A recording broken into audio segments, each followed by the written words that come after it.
All right, we're back. Finally making some progress. It's a snow day, Friday, so I took the day off. I'm gonna stay home and play with the car.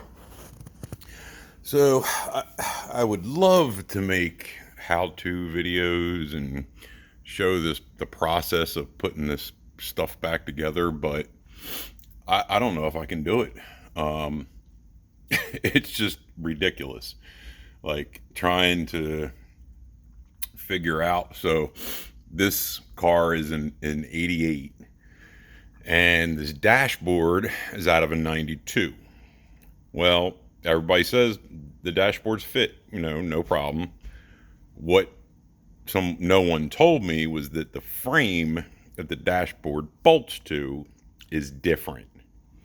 So I get everything in, got the dash in, start putting the panels in, and mainly it's like the difference is this one down here on the older style, the fuse box is mounted right here and it has a panel that covers over it. Well, the 92 has this big panel that runs all the way across underneath. Sorry about the light, which I love. It looks so much cleaner.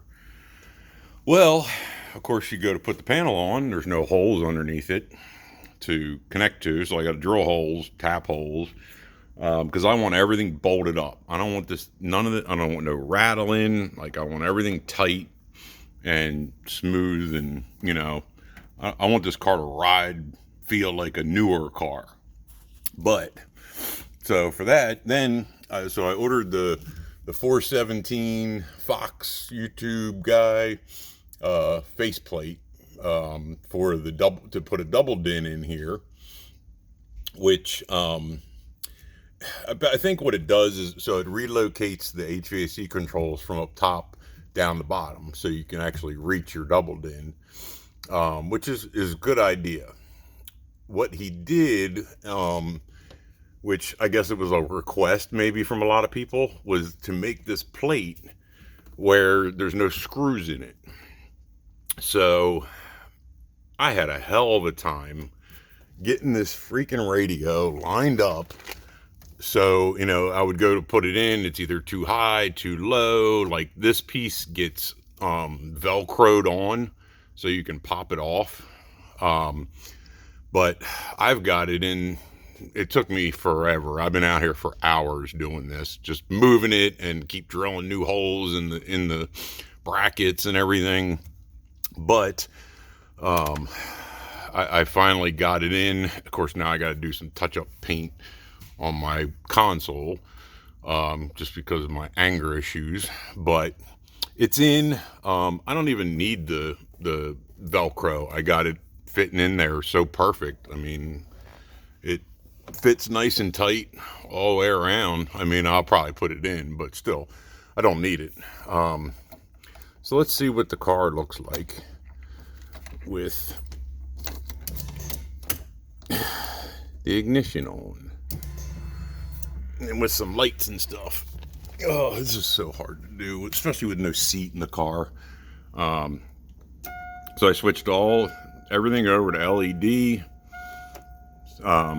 So, and it's blue. So we got our gauges up here. Still got to adjust these a little bit, but got my gauges up here, got the gauges in here. It looks like everything's finally working. When I turn the key on, things move. So my main concern was the fuel gauge. Don't really care about anything else. And then we've got stereo. The radio is here. The only two speakers that are hooked up are the two up in the dash, but it does work. I don't know what it's doing now.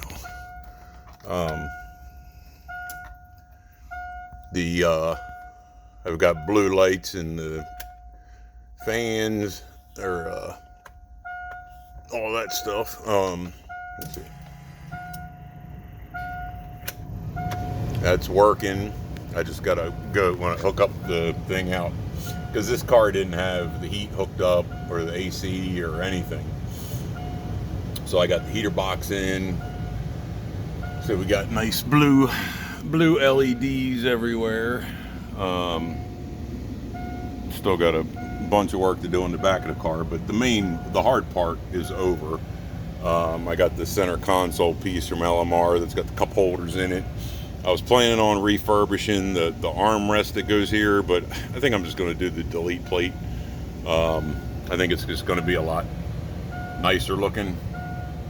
But yeah, man, we got lights, glove box, blue light in the glove box. We got the courtesy lights underneath that were tucked up in the dash. I had actually found those, and then like a couple days later, Chris from the Infamous Project did a video showing like, hey, these are up here in your dash if you have 87 to 89 or something, and why don't you use them? Like, why wouldn't you? When you close the door, they go out. And of course, you got your dimmer switches and all that stuff, but I did put the new the steering wheel out of the 92. Actually, the guy, when I bought this car, he gave me this steering wheel. So I just refurbished the center parts and everything. Nothing works because this car's an 88. This is out of a 92. Everything's different. I'd have to change the whole column, which I don't feel like doing, but we're not really planning on using cruise control. The horn would be nice, but if I have to, I'll figure that out later. But this is the current state of the Mustang. It's finally coming back together. I can't wait to get all this stuff buttoned up so I can get it running again, so I can take it and get the windows tinted. And then I'm gonna I gotta pull I guess I'm gonna pull these out and redo them because, man, they look rough. I went around and cut the paint because they painted right over the trim, and then I'm gonna pull the doors off and do a full restoration on the doors and the panels. But I mean, she should be good back by spring, but I've got a bunch of shit torn apart in here just because I was trying to clean things up and do some painting back here and rerun some wires. And then I'm going to try to figure out if there's a way I can get this was the hose that comes off the back of the Paxton, and it's just laying down here with this filter on it. I'm like, man, it would be nice if it ran out the hole, or, out one of those holes and picked up air from the fender well. So like picked up fresh air. But yep, that's where I'm at. I'll be back at it tomorrow. Just keep on plugging away till this thing's done. Thanks for watching. Subscribe. Like, I want to make a business out of this, but I guess I'm going to have to put myself on a video one of these days and find what do they call it, a selfie stick or something? I don't know, guys. I'm 50 years old, so this is all new to me, but I just want to document what I'm doing to this car because this is the most I've ever gone into a vehicle. I've never pulled a dash out, never done a heater box, never rewired a freaking wire harness.